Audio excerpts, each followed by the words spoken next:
bien la ropa o para que también le demos el manduco. Regalos. Y comenzamos el domingo pasado hablando de los dones espirituales, de los regalos que Dios nos ha dado. Y comenzamos hablando acerca del libro de Romanos. En el capítulo 12 empezamos a hablar de esos regalos. Y yo los he resumido, los regalos de Dios, que son los dones, como algo que deben llevarnos a la unidad, que dentro de esos regalos hay mucha pluralidad, diversidad, complementariedad y soberanía de Dios. Soberanía de Dios porque Dios los regala a quien Él quiere y se manifiestan cuando Él quiere, y al fin y al cabo para la edificación de la iglesia, y que son regalos de Dios. Yo quiero que piensen en acontecimientos, y hay un acontecimiento muy interesante que en estos días uno lo recuerda, ese del 9/11, lo recuerda uno hoy muy triste por lo que pasó hace 10 años. Pero las festividades, cuando a veces se recuerda algo, tienen el propósito especial de ayudarnos a no pasar por alto esas fechas. Y en el pueblo de Israel habían unas fiestas como la Pascua, las primicias, la fiesta de las trompetas, pero había una fiesta que era la fiesta de la semana o la fiesta de Pentecostés. Y la fiesta de Pentecostés, el nombre era el Shavuot, y en esa fiesta era un recorderis de la entrega de la ley. Ellos pensaban los judíos que en esa época, más o menos en ese tiempo, mayo o junio, en el mes Sivan, no Iván sino Sivan, y en ese mes era que Dios le había entregado las leyes a Moisés para que estuviesen en sus corazones y para que lo obedecieran. Dios, aprovechando esa fiesta, aprovechando que esa era una de las fiestas obligatorias en el cual todo varón mayor de 18 años tenía que asistir obligatoriamente a esa fiesta. Eran 3 fiestas obligatorias en el pueblo de Israel, y una de esas era la fiesta del Shavuot, donde tenían que estar allí. Y precisamente en esa fiesta, 50 días después de la Pascua, fue donde Dios introdujo la presencia de la tercera persona de la Trinidad, el Espíritu Santo, de una forma visible, y también de una forma en la cual podía no solo permanente, no ocasional, sino permanente en la vida de su pueblo, su iglesia. Entonces, noten esta relación, la relación de la ley. Recordaba el pueblo de Israel que ese día le daban la ley para guardarla, para obedecer a Dios. Ahora, ese mismo día, Dios nos da, a través del día de Pentecostés, el Espíritu Santo, para que more en nuestros corazones y nos ayude a obedecer la ley de Dios. Porque es que el hombre, en su estado natural, jamás puede guardar la ley, y necesita el Espíritu Santo. Por eso esa fecha tan especial, vino el día, lo que fue el día de Pentecostés, la llegada del Espíritu Santo, con todos sus regalos. Y el mayor regalo que nosotros hemos podido recibir es la tercera persona de la Trinidad habitando en cada uno de nosotros. Vamos a orar. Señor, gracias por tu presencia en medio de nosotros. Muchas, pero muchas gracias por los regalos que nosotros hemos recibido. Y esta mañana nosotros reconocemos que hemos sido bendecidos, enriquecidos con toda clase de dones espirituales. Te alabamos y te bendecimos, Señor, por los regalos que hemos recibido. En el nombre de Cristo Jesús. Amén. Vamos a mirar esta mañana y seguir con el tema de los dones. Y quiero decirles que de pronto la empresa en la cual me involucré para estudiar esto, pensé que el 2 domingos lo podía trabajar y compartirlo con ustedes, pero yo creo que les voy a necesitar como 5 domingos. Pero por ahora solamente 2 domingos, Romanos capítulo 12, que ya hicimos algo, y hoy vamos a estudiar Efesios 4, 7 al 16. Así que cuando sean las 2 de la tarde me avisan. Cuando vean que estamos cerrando, empezamos. Efesios capítulo 4.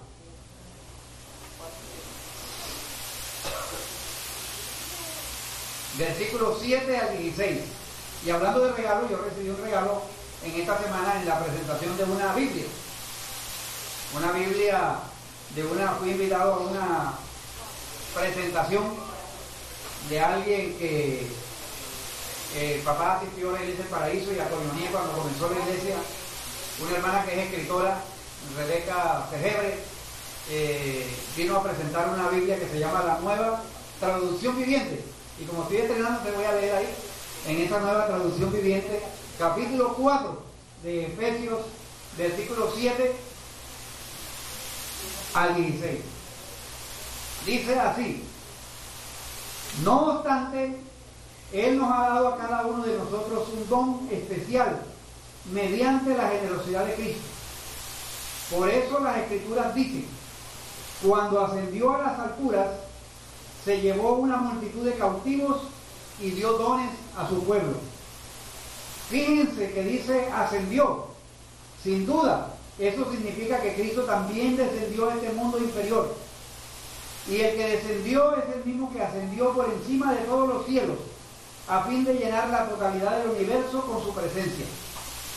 Ahora bien, Cristo dio los siguientes dones a la iglesia: los apóstoles, los profetas, los evangelistas y los pastores y maestros.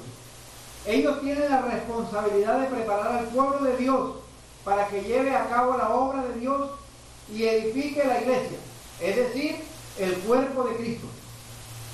Ese proceso continuará hasta que todos alcancemos tal unidad en nuestra fe y conocimiento del Hijo de Dios, que seamos maduros en el Señor, es decir, hasta que todos lleguemos a la plena y completa medida de Cristo. Entonces ya no seremos inmaduros como los niños. No seremos arrastrados de un lado a otro ni empujados por cualquier corriente de nuevas enseñanzas. No nos dejaremos llevar por personas que intentan engañarnos con mentiras tan hábiles que parecen la verdad. En cambio, hablaremos la verdad con amor y así creceremos en todo sentido hasta parecernos más y más a Cristo, quien es la cabeza de su cuerpo, que es la iglesia. Él hace que todo el cuerpo encaje perfectamente y cada parte, al cumplir con su función específica, ayuda a que las demás se desarrollen, y entonces todo el cuerpo crece y está sano y lleno de amor. Cuando el cuerpo, sus miembros funcionan perfectamente, cuando cada parte cumple con su función, eso ayuda a que los demás se desarrollen.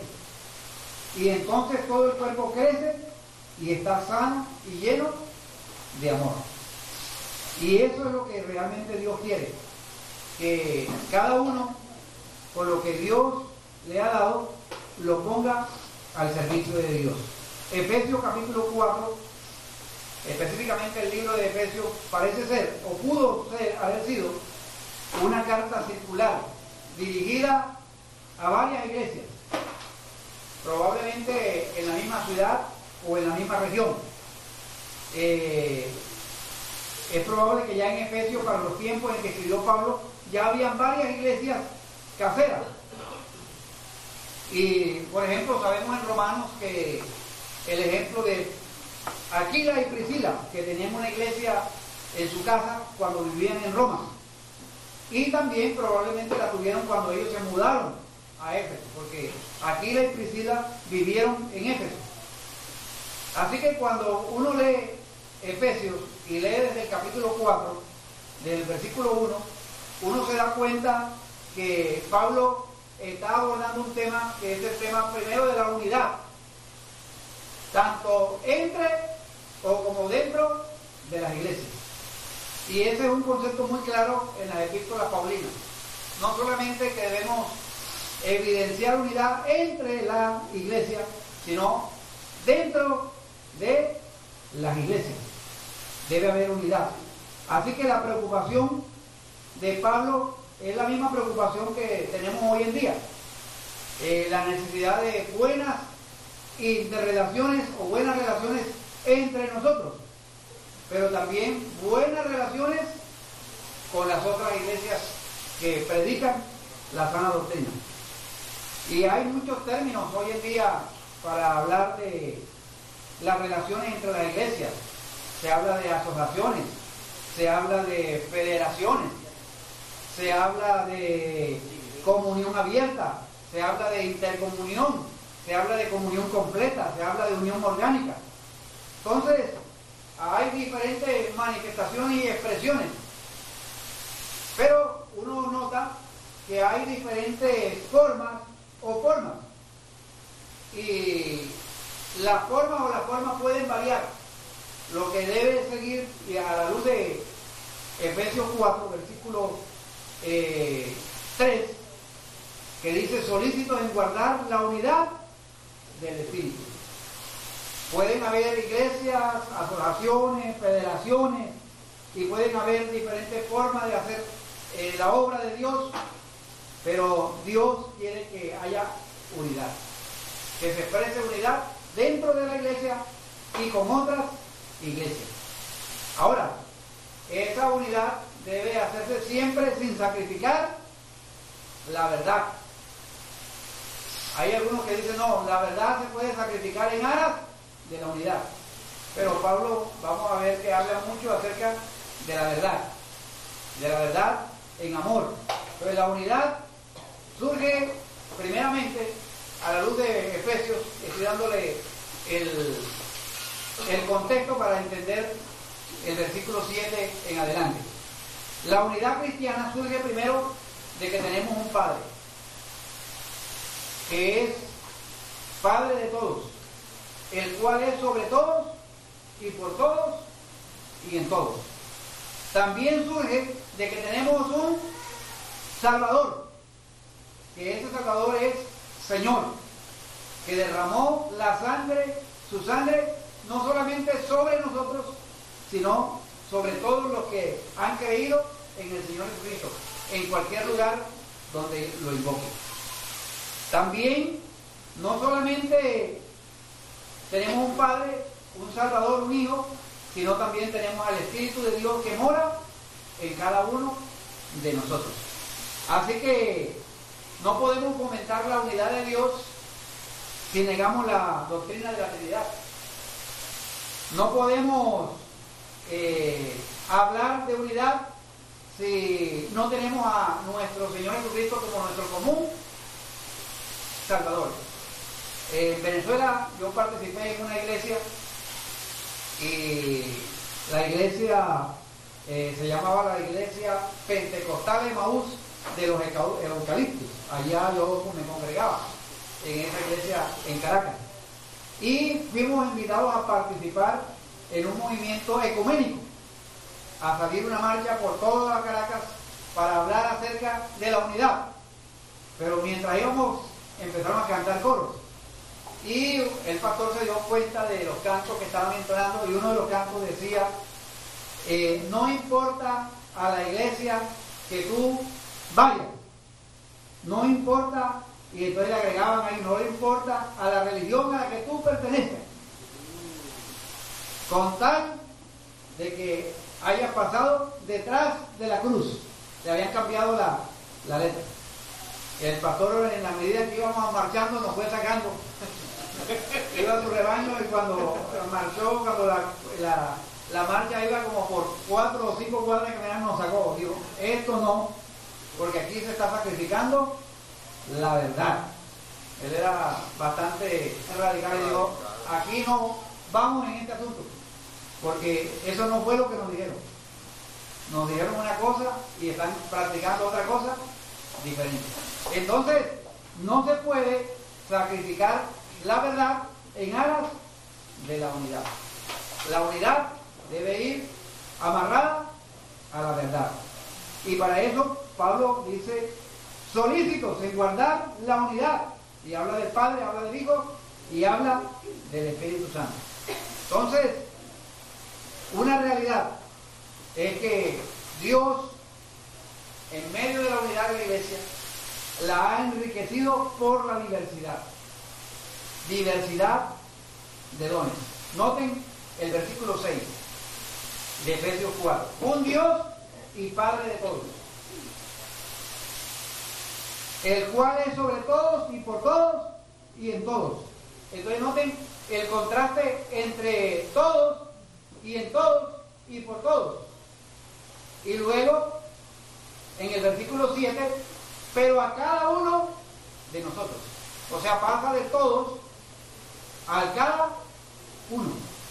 Deja a un lado el todos nosotros, y se enfoca en cada uno de nosotros. O sea, de la unidad a la diversidad. Ese es nuestro Dios. Un Dios que reclama la unidad, que quiere la unidad, pero la unidad no es igual a uniformidad, sino que la unidad se desarrolla dentro de la diversidad. Y esto es algo muy importante que debemos tener en cuenta al estudiar Efesios capítulo 4. La unidad no es una uniformidad carente de vida o de colorido. No debemos imaginarnos que cada creyente es una réplica exacta de otro.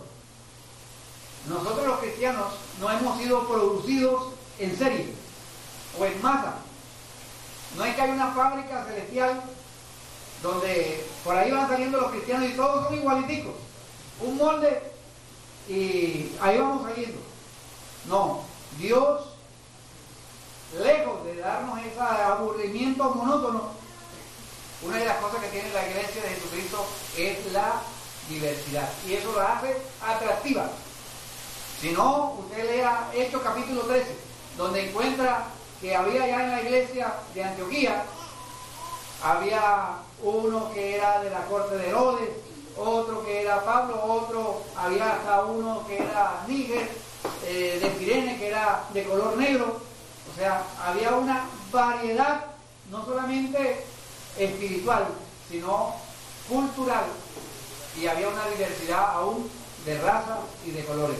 Eso es lo que hace atractiva a la iglesia de Dios, que tanto el esclavo, el libre, el rico, el pobre se pueden sentar juntos a la mesa, porque son hijos de un común Padre, y una misma sangre los ha lavado, y un mismo Espíritu Santo los ha bautizado, los ha incorporado al cuerpo de Cristo.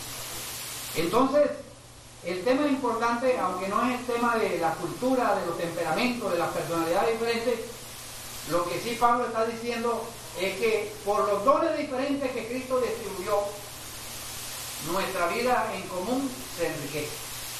Y yo doy gracias a Dios, porque qué tal que todos fuéramos, por decir, qué tal que todos fuéramos como Miguel Vendec, o sea, o Carlos Acosta, o Luchito Cova.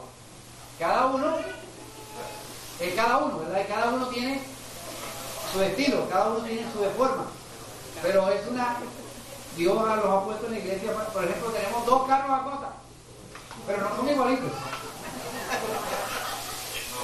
2, y se llaman Carlos Arturo ambos, pero no son iguales. Y eso enriquece nuestra vida en común. El versículo 7 nos habla de que lo que enriquece la unidad en la iglesia es la gracia de Dios. A cada uno de nosotros nos fue dada la gracia conforme a la medida del don de Cristo. Dios ha dado diferentes dones en su gracia. Y aunque el término charismata en griego para dones no se utiliza aquí como lo hace en Romanos 12 y en 1 Corintios 12, sin embargo se refiere claramente a lo mismo, a los dones que nosotros hemos recibido por gracia. O sea, un regalo de Dios que no lo merecíamos. Por ejemplo, en cuanto a la salvación, ninguno de nosotros merecíamos la salvación. Y Él por gracia nos amó y nos salvó. También nos ha dado a nosotros los dones, no porque tengamos un apellido, no porque nacimos en tal parte, no porque esto y lo otro, sino por la pura gracia de Dios. También Dios nos ha dado dones para enriquecer la iglesia, para enriquecer nuestra vida en común. Y eso es algo muy hermoso, la gracia. Entonces tenemos lo que llaman los teólogos hoy en día la gracia salvadora, o sea, esa que salva a todos nosotros los pecadores. Pero también hay una gracia que es la gracia de servicio, y es esa gracia de servicio que equipa a cada uno de nosotros para servir, y esa es dada en diferentes grados en la medida del don de Cristo, según el versículo 7. A cada uno nos ha dado la gracia conforme a la medida del don de Cristo. La unidad de la iglesia se debe primero al Padre, al Hijo, al Espíritu Santo y a la gracia de Dios que nos ha reconciliado con Él. Pero la diversidad se debe a que los dones de Dios son distribuidos diferentemente entre todos los miembros de la iglesia. Y eso es un motivo de darle gracias a Dios. Ahora, la palabra charismata es de allí donde se deriva el adjetivo carismático. Por eso es que ustedes usan de movimiento carismático. Quiero decir algo al respecto. El movimiento carismático, aunque es discutido por algunos, tiene algunas enseñanzas extremas, sin duda ha sido utilizado por Dios para traer renovación a muchas iglesias y a individuos cristianos. La gracia de Dios lo ha permitido. Es que a través de la historia uno se da cuenta que cuando uno se descuida en ciertos aspectos de la vida, como por ejemplo la iglesia, hubo una época en que se descuidó en la parte de la ayuda social a los necesitados, a los pobres. La iglesia se descuidó totalmente en eso. Entonces nació una teología que se llamó la teología de la liberación, hasta el punto que los creyentes podían coger las armas para cambiar el sistema. De un extremo se fueron al otro extremo, y hay que buscar el equilibrio. La iglesia de Jesucristo en un momento dado, a través de la historia, desestimó los dones que Dios había dado a la iglesia. Y entonces todo se hacía era más por el intelecto o por la capacidad o en la carne en la obra del ministerio. Entonces se levantó el movimiento carismático y lamentablemente se fue de pronto a un extremo. Pero el hecho de que se haya ido a un extremo, eso no pierde la realidad de que Dios ha dado dones a la iglesia para mantenerla viva, para mantenerla hacia donde Dios la ha llamado, a la medida de la estatura, de la plenitud de un varón de Dios. Ahora, la iglesia cristiana es una comunidad carismática, porque está llena de dones. Dios la ha enriquecido con dones. Dios le ha dado a miembros individuales un carisma para que lleven a cabo una función. Ahora, ¿qué es lo que nos enseña entonces Efesios? Efesios nos enseña que el dador de los dones es el Cristo ascendido. Versículos 7 al 10 nos dice que subiendo a lo alto, el 8, perdón, llevó cautiva la cautividad y dio dones a los hombres.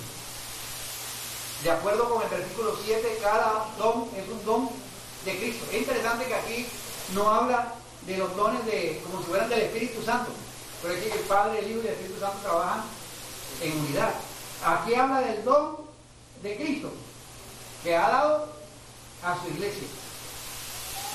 Y esta verdad se ve reforzada en el versículo siguiente con una cita. En su Biblia aparece una cita, y es una cita que nos remite al Salmo 68. En la Biblia que yo tengo aquí aparece la letra B chiquitica y aparece el Salmo 68, 18. O sea que Pablo está haciendo alusión a un versículo o a un episodio allá en los Salmos, en el Salmo 68, donde dice que subiendo a lo alto llevó cautiva la cautividad y dio dones a los hombres. El Salmo 68 es un llamado de Dios para que venga a rescatar a su pueblo. Es un llamado que se le hace a Dios, es como alguien pidiéndole a Dios: Dios, ven a rescatar a tu pueblo, reivindícalo como en los días antiguos. Porque en el pasado Dios había salido triunfante en el Éxodo, sacando al pueblo con maravillas de allá de Egipto. Y ellos vieron, el pueblo de Israel vio que el monte Sinaí tembló, vio que los reyes fueron dispersados, vieron que la gloria y el poder de Dios. Y aquí está el salmista invitando a Dios: ven, como en esos tiempos del Éxodo, que llevaba cautivo en su trayecto a aquellos que se oponían a Dios. Era como si en aquellos tiempos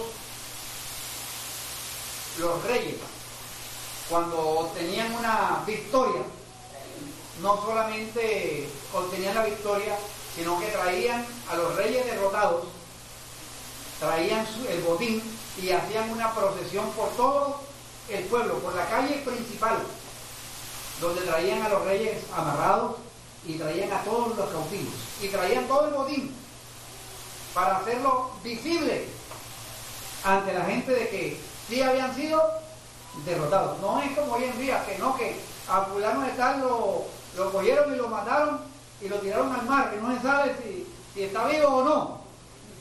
No, allá en los tiempos antiguos era que públicamente lo presentaban al rey, lo llevaban y a veces lo decapitaban allí delante de la gente para que vieran que sí estaba muerto definitivamente, ver el triunfo.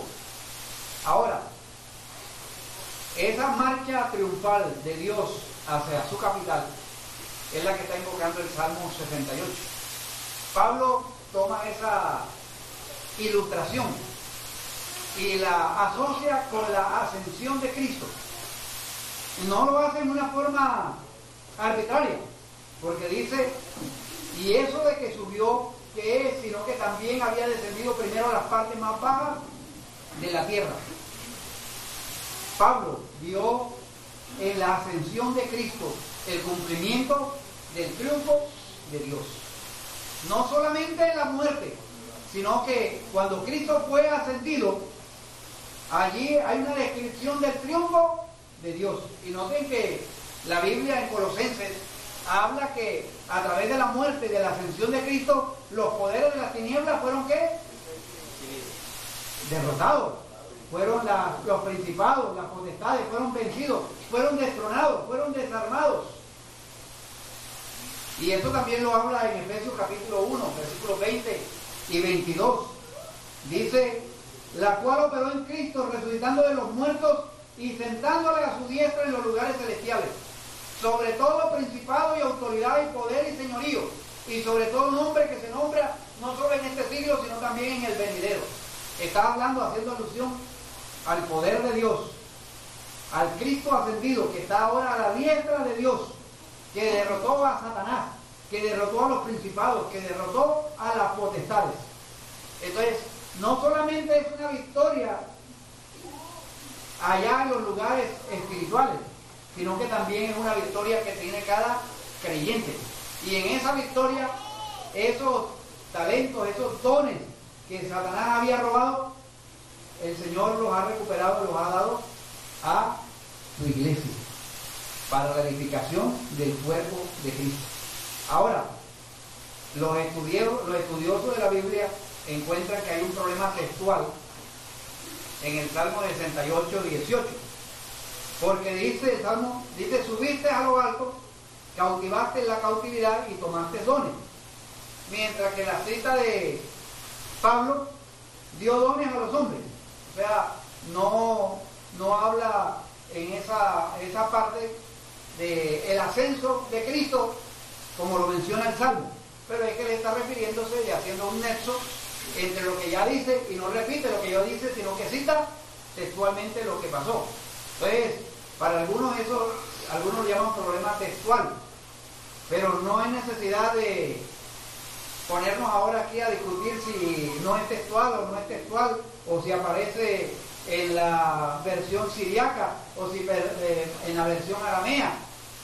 Lo importante aquí es saber que Dios resucitó al Señor Jesucristo, lo ascendió a los cielos, lo sentó a la diestra de Dios y ha dado dones a la iglesia, ha repartido dones a la iglesia. Por eso, cuando los conquistadores obtenían el botín, lo distribuían entre el pueblo. Esa es la figura que está proyectando Pablo. El gran Dios venció a sus enemigos, le quitó el botín, y ese botín ahora pertenece a su pueblo.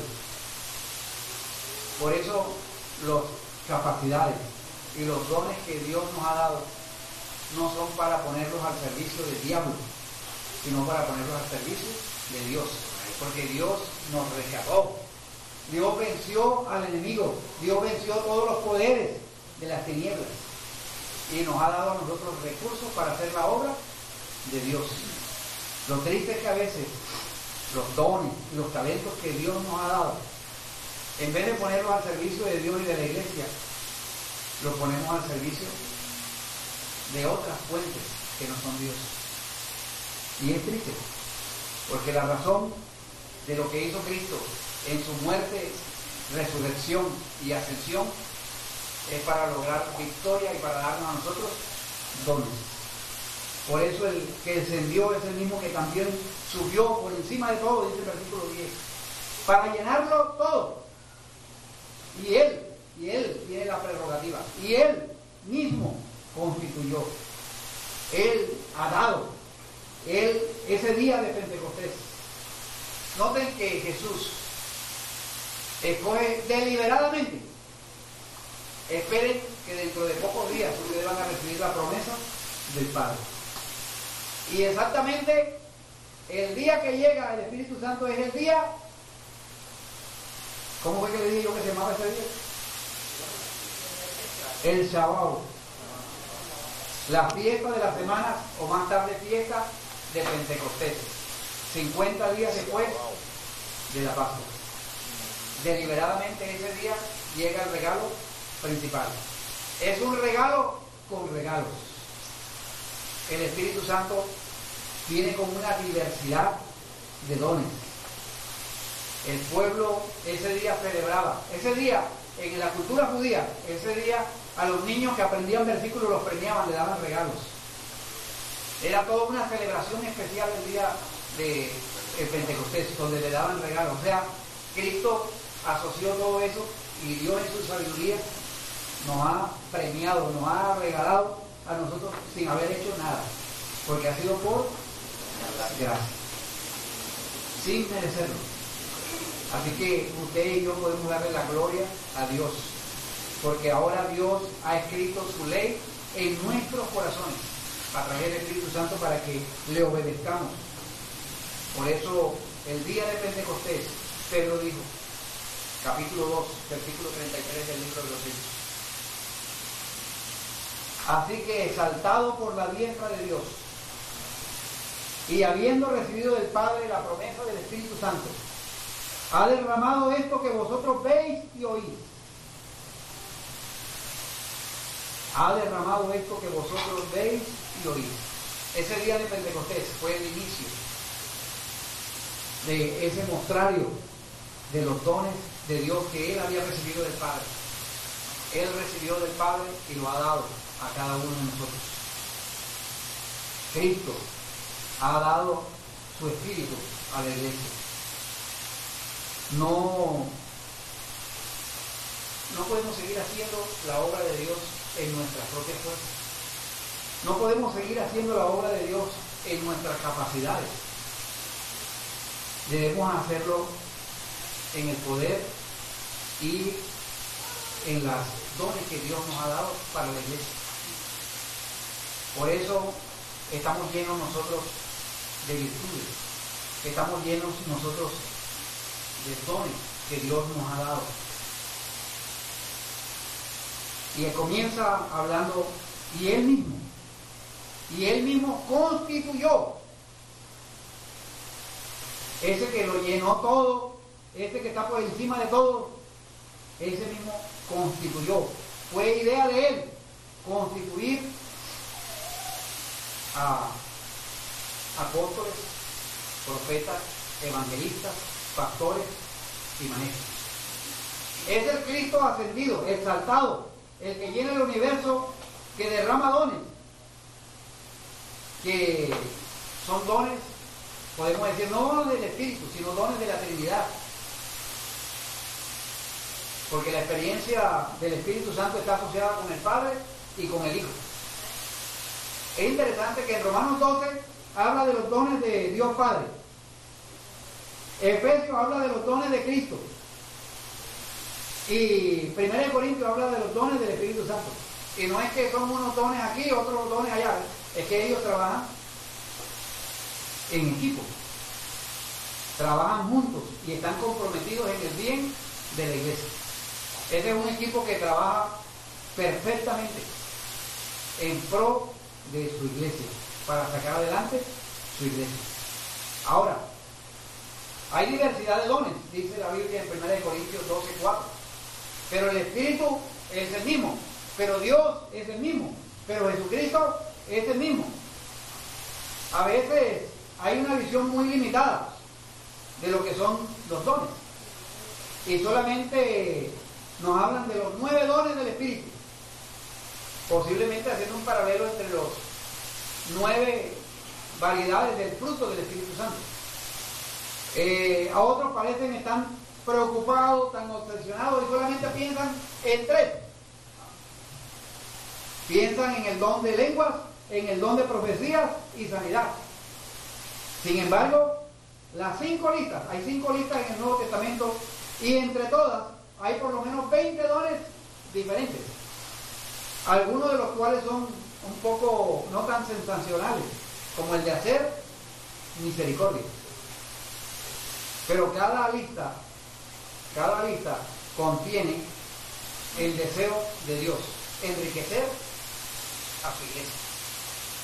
Cada lista, aunque es diferente la una de la otra, y a veces en un modo aparentemente desordenado, eso sugiere que ninguna de las listas es una lista completa, sino que cada lista se complementa la una con la otra. Y yo me atrevería a decir que las 5 listas no tampoco representan un catálogo completo, sino que se presenta como a veces hacemos nosotros un catálogo, y en el catálogo se presentan unos modelos, unos ejemplos, pero en la producción hay otros. Y es que a Dios no lo podemos nosotros limitar y decir, no, nada más eso es lo que hay. Esos son los dones del Espíritu, esos son los dones de Cristo, esos son los dones de Dios y ya. No, Dios es un Dios variado y es un Dios que no podemos encajonar. Aquí Pablo menciona 5 dones y está el de los apóstoles, hoy muy controvertido, el de los profetas, el de los evangelistas, el de los pastores y maestros, y pare de contar allí por este momento los 5. Vamos a hablar la palabra apóstol. La palabra apóstol tiene 3 significados. principales en el Nuevo Testamento. La primera aplicación de apóstol en el Nuevo Testamento suele aplicarse a todo cristiano cuando Jesús dijo: el siervo no es mayor que su Señor, ni el enviado es mayor que el que lo envió. Ahí está diciendo que cada cristiano es a la vez un siervo y es un apóstol, porque ha sido un enviado por Dios. Así como me envió el Padre, así también yo los envío a vosotros. Entonces, en cierto sentido, nosotros somos apóstoles, porque la palabra apóstol quiere decir enviado, uno que es enviado. También ahora hay que significar en el griego la palabra apostelo. La palabra apostelo literalmente es enviar, y un apóstata es uno que se ha desviado. Entonces hay apóstoles y hay apóstatas. Apóstoles que son enviados con una misión, con un mensaje, y hay apóstatas que se han desviado. Pero eso no quiere decir que no hay apóstoles. Hay apóstoles que han sido enviados para cumplir una misión apostólica. Ahora, parece ser que el significado que está allí es un significado más profundo. Pero el significado en que era conocido el término en el Nuevo Testamento estaba hablando de mensajeros que eran enviados a las iglesias como misioneros o con una tarea muy específica para cumplir. Y en tercer lugar, pues noten que hay tres definiciones. Una, que somos todos enviados a predicar, apóstoles. Número dos, que son algunos con una tarea específica, con una tarea encomendada por la iglesia, que podría ser la de fundar iglesias como misioneros. Pero también está la de los apóstoles de Cristo, que era un grupo muy pequeño y muy distintivo, que estaban formados solamente por 12 hombres, incluyendo a Matías. Estaba ahí Matías, Javier, que reemplazó a Judas. Estaba Pablo, que por algo poderoso, sobrenatural, algunos incluyen a Santiago, el hermano del Señor, y posiblemente uno o dos más en esa lista de los apóstoles de Cristo, que habían sido elegidos y autorizados personalmente por Jesús, y que una de las condiciones para ser apóstol era que habían tenido que ver a Cristo y haber sido también participantes de la resurrección de Cristo. No era cualquiera, que tenía que haber andado con Cristo. Entonces tenían unas características, unos sellos muy específicos. Ahora, es posible que ese sea el sentido en que Pablo está utilizando la palabra apóstoles, porque los pone al principio de la lista. En 1 Corintios 12 dice primeramente apóstoles, y es que realmente primeramente hubo apóstoles. No es que ellos son los que tienen que estar primero en todo ahora, pero cronológicamente e históricamente ellos fueron los primeros. Primeramente apóstoles, refiriéndose a él también en algunas ocasiones. Él dice Pablo, apóstol de Jesucristo, y a su compañero se refería como apóstoles también. Y en el capítulo 2 del versículo 20 de Efesios, para entender el contexto, dice: edificado sobre el fundamento de ¿quién? De los apóstoles y los profetas, siendo la principal piedra del ángulo Jesucristo mismo. Entonces Pablo está refiriéndose a esos 12 o a esos poquitos más que se le agregaron allí con una función apostólica. Ahora, miren el capítulo 3, versículo 26 del mismo Efesios. No tiene, debe ser 2.26, tampoco tiene. Entonces 1.26, tampoco tiene. Entonces así se la debo.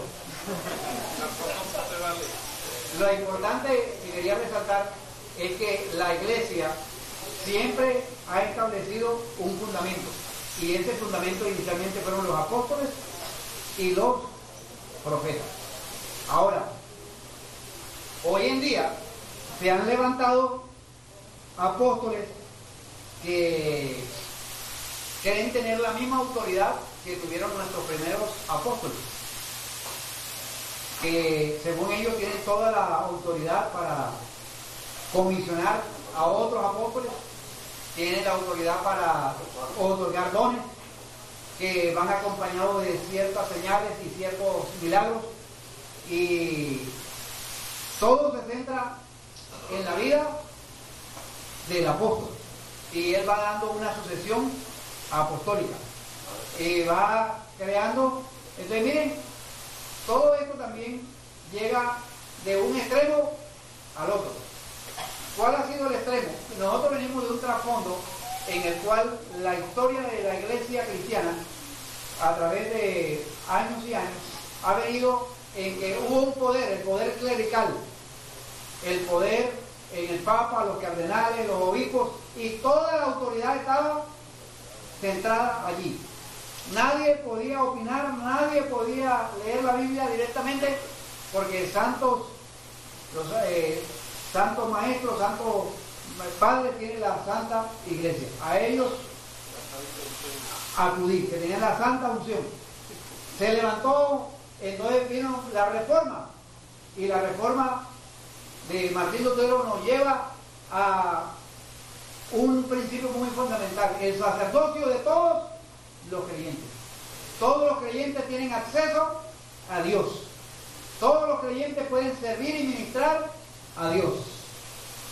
Entonces, esa jerarquía a través de los años se perdió y pasó a ser toda el sacerdocio de los creyentes. Entonces, ya en la iglesia se perdió la autoridad. Ya la autoridad no la tienen los pastores, los maestros, sino ya la tienen es la iglesia en general. Entonces, para cambiar un bombillo hay que reunir a toda la iglesia para que la iglesia decida si se cambia el bombillo o no. Y ese es el extremo en que se vino de un lado, pasamos a otro en la historia de la iglesia, en nuestras iglesias, en nuestro trasfondo de nuestras iglesias de IBM. Entonces se perdió esa figura de autoridad que había dentro de la iglesia, y todo pasó a manos del sacerdocio de los creyentes. Ahora se levanta este movimiento de apóstoles y profetas para centrar toda su atención y su autoridad en ellos. Es un extremo, pero eso debe ayudarnos a pellizcarnos también nosotros, en que Dios ha dado autoridades a la iglesia. Hay que buscar el punto de equilibrio para guiar a la iglesia, para capacitar a los santos para la obra del ministerio. Nosotros creemos, y yo creo, en que si hay apóstoles, hemos tenido apóstoles dentro de nuestro medio, con una misión apostólica, fundando iglesias, siendo pioneros y siendo fundamentos en algunas tareas que la iglesia ha necesitado. En ese sentido tenemos apóstoles, y en el sentido también de los misioneros que son comisionados por la iglesia para abrir nuevas iglesias.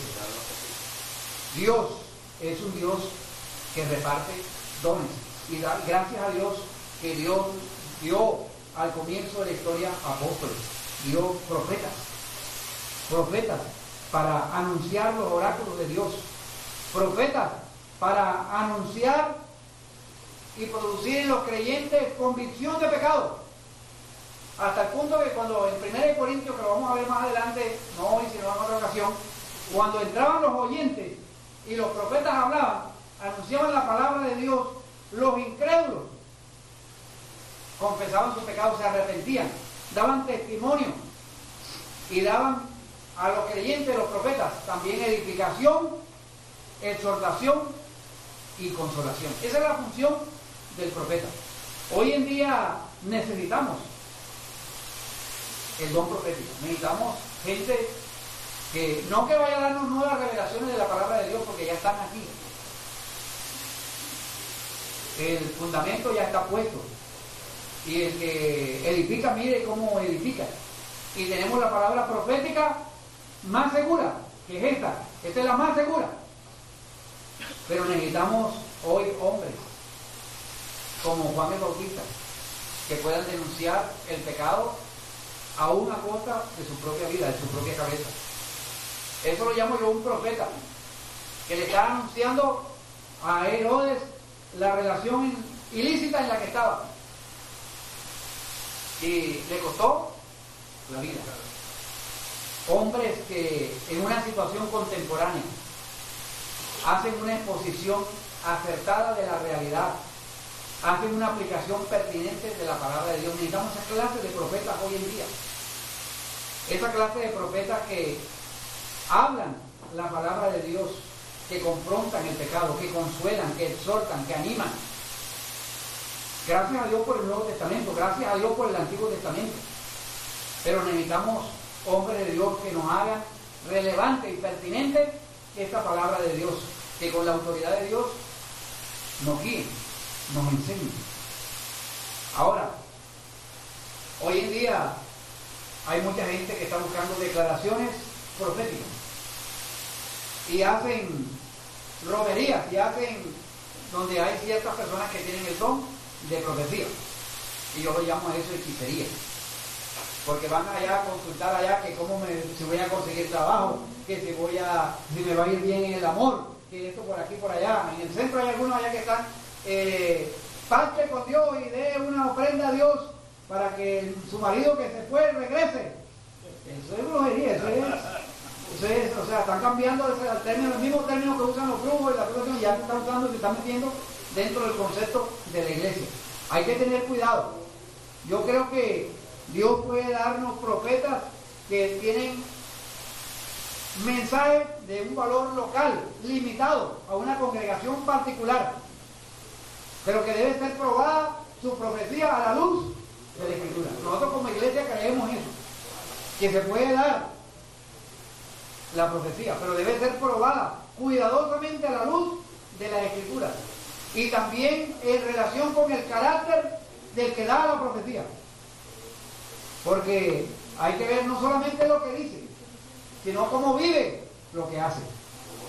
Deben ir de la mano, no solamente que se levantó y dijo, porque a veces la persona se levanta y dice, pueblo mío, esto y por acá, y dice lo mismo que dice la Escritura. Entonces necesitamos hombres que sean analizados, o mujeres de una manera regular, sistemática y profunda de la Biblia, porque necesitamos que todo profeta sea examinado a la luz de las Escrituras. Una queja de Jeremías es: el que habla mi palabra, hable mi palabra, porque nada tiene que ver mi palabra con la paja, porque es que a veces hablan pura paja y no dicen nada de la palabra de Dios, se alejan de la palabra de Dios. ¿Qué tiene que ver lo uno con lo otro? Dice Jeremías. Ahora, de pronto yo creo que vamos a hacer un par ahí, pero viene también un don que Dios ha dado a la iglesia, y es el don de los evangelistas. Los evangelistas, un sustantivo que aparece por lo menos 3 veces en el Nuevo Testamento. Felipe es uno de esos mencionados en la Biblia como un evangelista. Alguien que primero estuvo sirviendo allá en las mesas, que fue uno de los primeros diáconos del libro de los Hechos, capítulo 6, pero que después lo vemos como un evangelista. Y Dios, ahora todos tenemos el deber de evangelizar, todos tenemos el deber de evangelizar, pero hay unos que tienen el don de evangelista, que Dios le ha dado el don de evangelista. Y cuando, o sea, yo he visto personas, vea, que se paran y predican, y yo podría decir, no, pero yo lo hago mejor que él, pero cuando hacen la invitación, las personas pasan compungidas de pecado, arrepentidas. ¿Por qué? Porque tienen el don de evangelista. Hay otras personas que ustedes pronto van y les comparte y les hace por aquí, les pinta un muñequito por allá, les escribe por acá y les muestra una figura por aquí, les presenta una película y nada. Y llega otra persona con el don de evangelista y les pone la Escritura y se convierte, porque tiene el don de evangelista. Ahora, eso no quiere decir que no, los evangelistas son los que tienen que hacer la obra. y nosotros quedarnos callados. No, no, eso no es. El deber es que todos tenemos que ir por el mundo y hacer discípulos a todas las naciones. Pero también tenemos que ser sabios y seleccionar a quienes vamos a enviar. Y usar a los evangelistas que tenemos en nuestro medio. Dios ha dado dones dentro de la iglesia de personas como el evangelista, que tienen el don de evangelista. Que no solamente evangelizan, sino que motivan a la evangelización. Porque eso va en todos sentidos. No simplemente es el que hace la tarea y predica y la gente se convierte, sino que estimula a la iglesia, estimula a los creyentes a evangelizar. Esa es la doble función de los evangelistas. Y necesitamos la predicación evangelística. Necesitamos hacer el evangelio pertinente a los que no creen.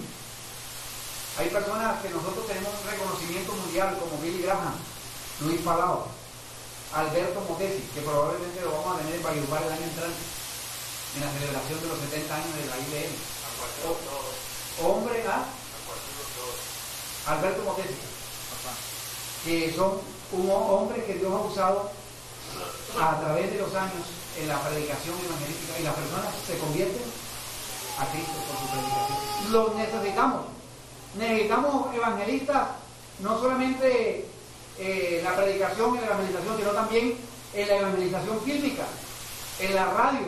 Necesitamos evangelistas en la televisión, en el aspecto musical, y hay diferentes medios en los cuales Dios te puede usar como evangelista.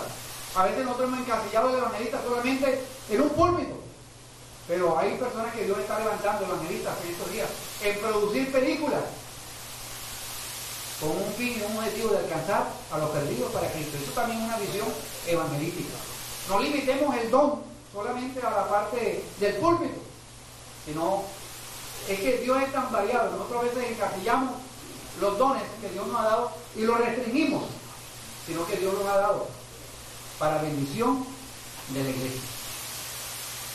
El Cristo ascendido, el Cristo resucitado, el Cristo que está a la diestra de Dios nos ha dado dones, nos ha enriquecido.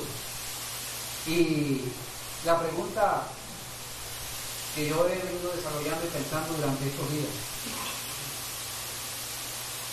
si Dios me ha dado dones, ¿por qué no los estoy utilizando para el bien de otros en la iglesia? ¿No será que estoy siendo egoísta? ¿No será que estoy siendo conformista? Y no estoy poniendo a los pies de Cristo, a los pies de la iglesia, lo que Dios me ha dado. Gracias a Dios por los apóstoles, gracias a Dios por los profetas, gracias a Dios por los evangelistas. Los han sido puestos en la iglesia para edificar la iglesia, pero dice, para que los santos hagan la obra del ministerio, para que todo el cuerpo de Cristo sea edificado, para que todos lleguemos a la medida, a la estatura de la plenitud de Cristo. Dios, en su soberanía, ha derramado dones.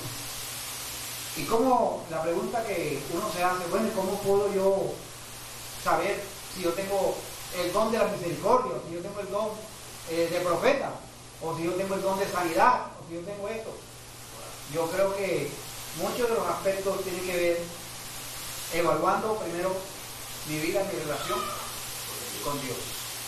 Mi relación con Dios. Tomarse tiempo uno para estar en la presencia de Dios,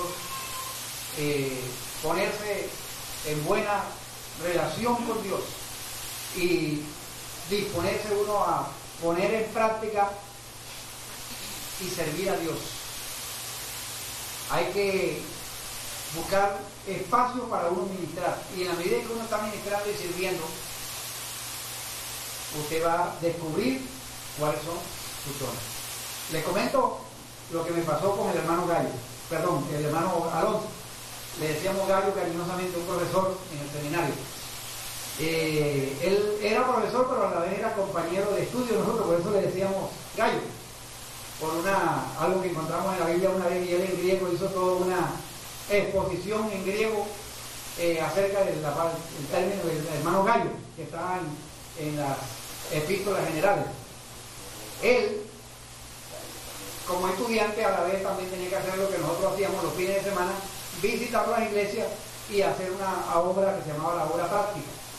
Y teníamos que llevar un formato, y los pastores donde nosotros visitábamos llenaban el formato y decían: fulano de tal, este fin de semana hizo esto, o se la pasó sentado en una silla jugando allá y no hizo nada.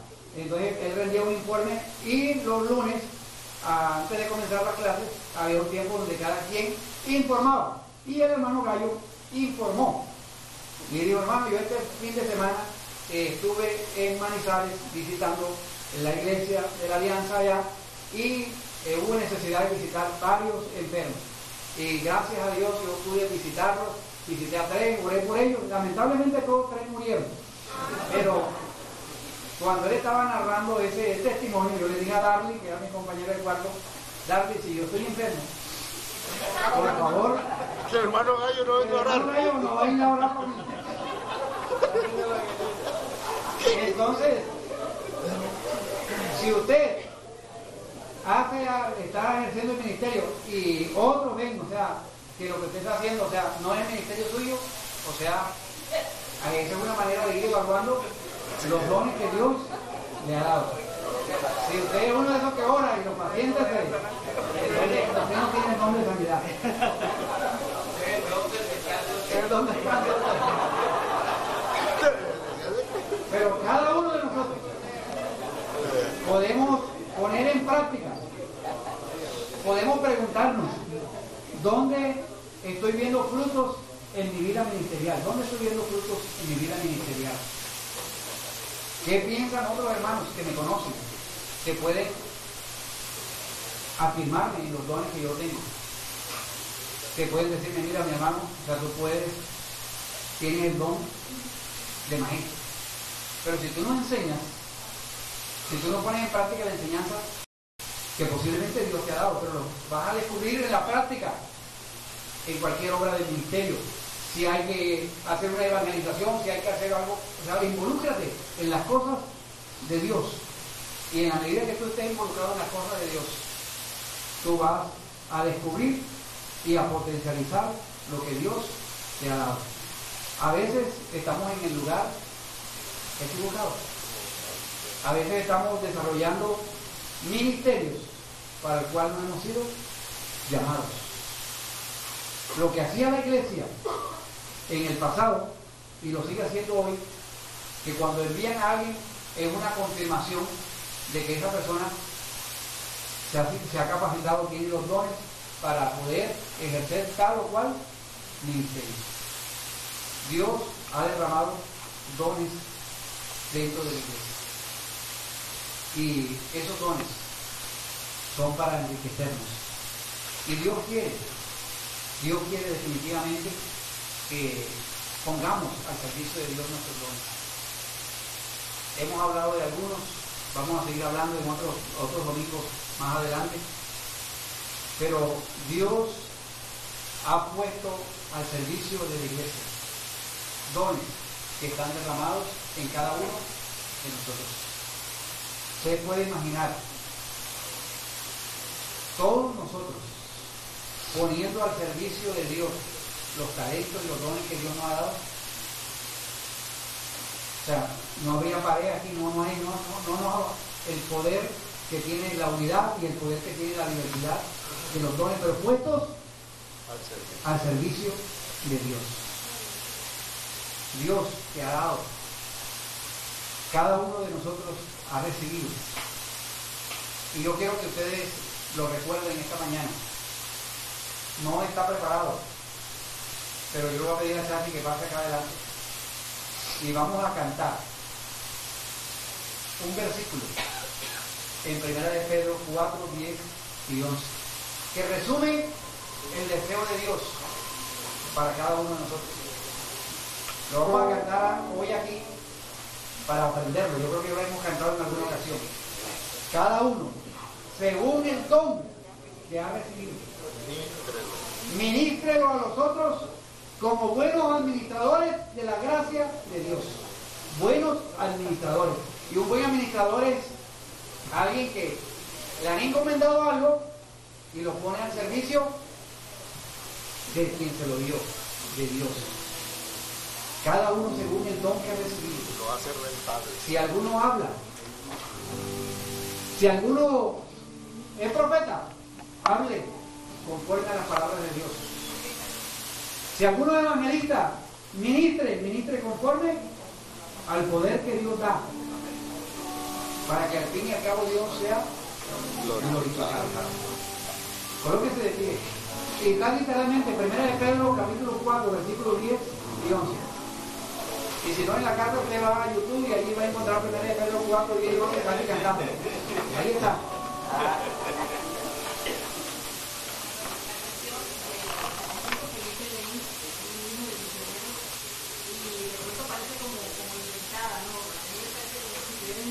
Porque sube, baja, pero es bien bonita. Cada uno según el don que ha recibido,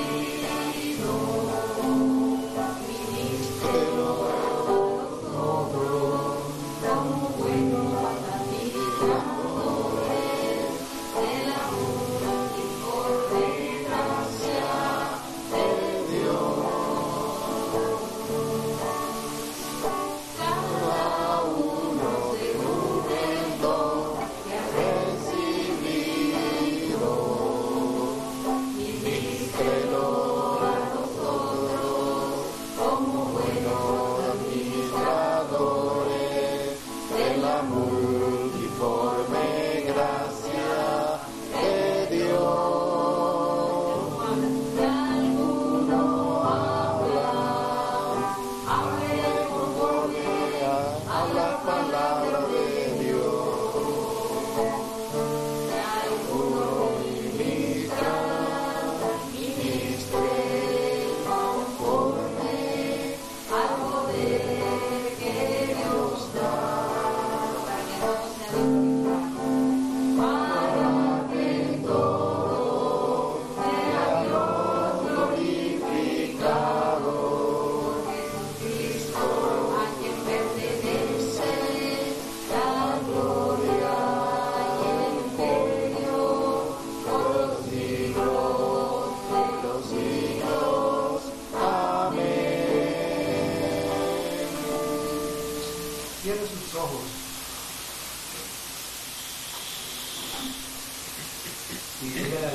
Gracias, Dios, por enriquecerme con tu gracia.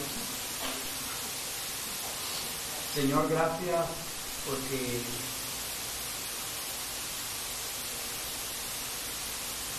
tú nos has regalado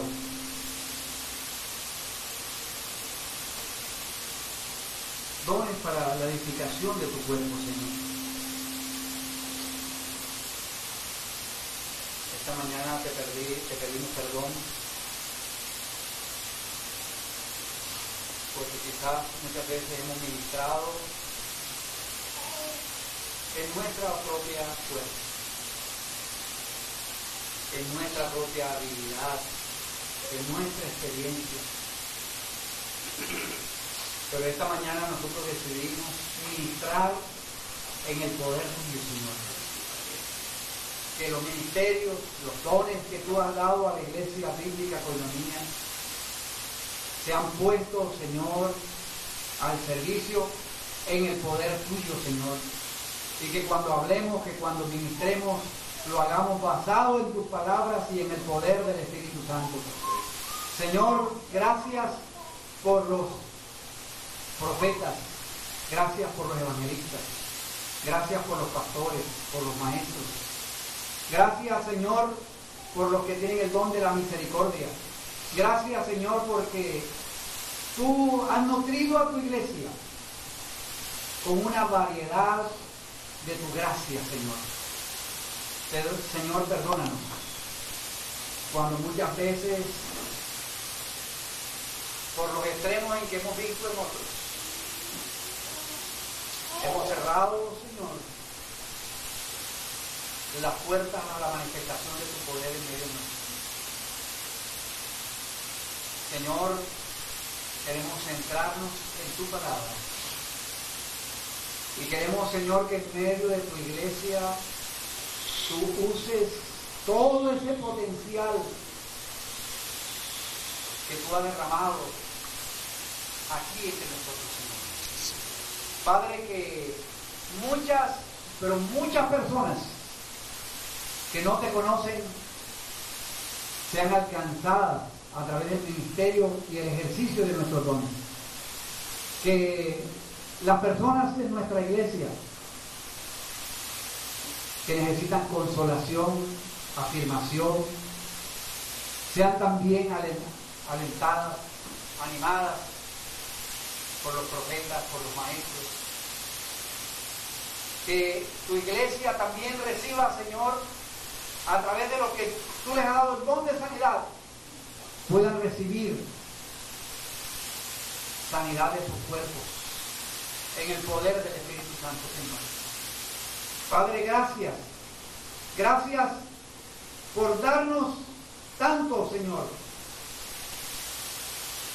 Padre, nosotros decimos esta mañana, de gracia recibimos y de gracia, Señor, queremos dar. Amén. Tú dices también que más bienaventurado estar que recibir, Señor. Y Padre, nos disponemos a poner al servicio de tu iglesia los dones, Señor. Señor, cada uno de nosotros, según el don que ha recibido,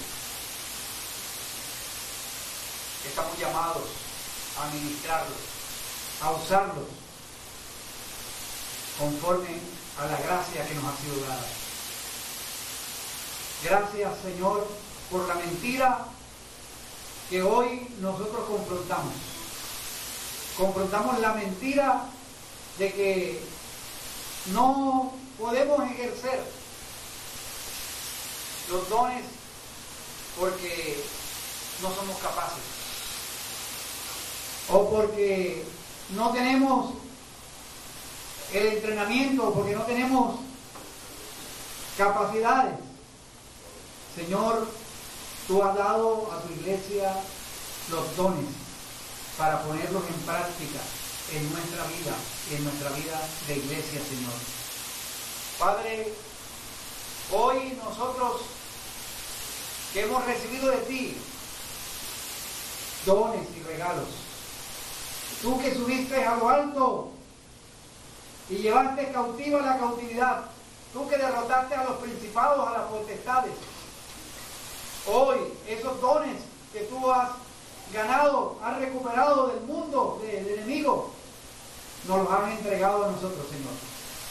Por eso nosotros somos más que vencedores, porque tú triunfaste en la cruz sobre los poderes de las tinieblas.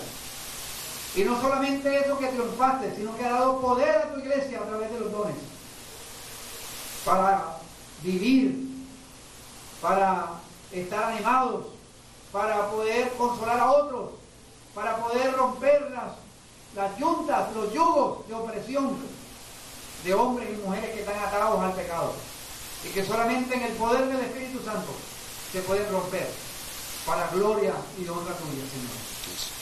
Muchas gracias. En el nombre de Jesucristo. Amén y amén. Amén. Voy a pedir el ministerio de alabanza. Vamos a terminar. Aquello fue como una conclusión nada más, lo que cantamos ahorita. Anciano de días, el Dios que nos ha dado tanto merece toda nuestra alabanza, toda nuestra adoración.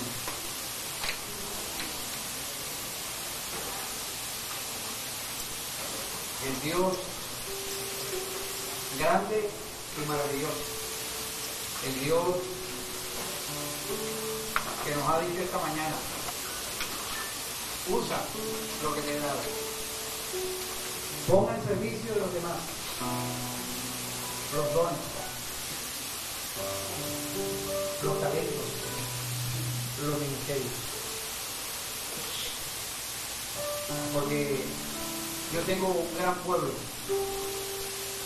yo tengo un pueblo grande y maravilloso que va a ser alcanzado solamente en el poder de Dios. Los drogadictos, Las personas que están al borde de la separación del divorcio solamente van a encontrar reconciliación en el nombre de Jesucristo, pero ejerciendo nuestros dones en el poder de Dios. Vamos a ver hogares restaurados. Vamos a ver drogadictos libres de su crisis. Vamos a ver personas fortalecidas, personas que han tenido intensos de suicidio. Vamos a verlas con una nueva esperanza de vida en Cristo Jesús. Porque vamos a poner en práctica los dones en el poder del Espíritu Santo. Al Altísimo vamos a darle la gloria y la honra.